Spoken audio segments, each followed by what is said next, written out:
ಪೂಜಾ, ನಾನು ನಿನಗೆ 10 ಸಲ ಕಾಲ್ ಮಾಡಿದ್ದೀನಿ, 10 ಸಲಕ್ಕೂ ರಿಸೀವ್ ಮಾಡಲಿಲ್ಲ. ಅಲ್ಲಿ ಫೋನ್ ಬೇರೆ ಸೈಲೆಂಟಲ್ಲಿ ಇಟ್ಕೊಂಡಿದ್ಯಾ? No, tell me one thing, do I sound stupid for you?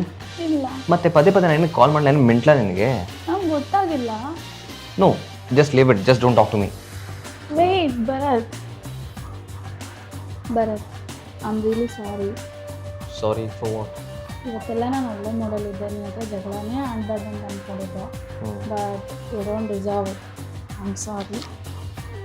ನಿನ್ನೆ ನೈಟ್ ನಾನು ಗರ್ಲ್ಸ್ ಜೊತೆ ಔಟಿಂಗ್ ಹೋಗಿದ್ದೆ, ನೀನು ಬೇಡ ಬೇಡ ಅಂದ್ರೂ. ಸೊ ಅದಕ್ಕೆ ನೀನು ಇವಾಗ ನನ್ನ ಮೇಲೆ ಕೋಪ ಮಾಡ್ಕೊಂಡಿದ್ಯಾ, ಬಟ್ ಈ ರೀತಿ ತೋರಿಸ್ತಿದ್ಯಾ, ಅರ್ಥ ಆಯಿತು. ಬಟ್ ಯಾರು ಸಾರಿ ಕೇಳಬೇಕು, ನೀನಾ ನಾನಾ? ಅಲ್ಲ, ಹೋದ ವರ್ಷ ನೀನು ಇದೇ ಟೈಮ್ಗೆ ಏನೋ ಹೇಳಿದ್ದೆ. ಅಮ್ಮ, ಹೋದ ವರ್ಷದೆಲ್ಲ ತೆಗಿಬೇಡ, ನಾನೇನು ಸಾರಿ ಕೇಳ್ತೀನಿ. I am really sorry, please ಕ್ಷಮಿಸ್ಬಿಡು. ಸರಿ, ಕ್ಷಮಿಸ್ಬಿಟ್ಟೆ. ಬಾ ಹೋಗೋಣ.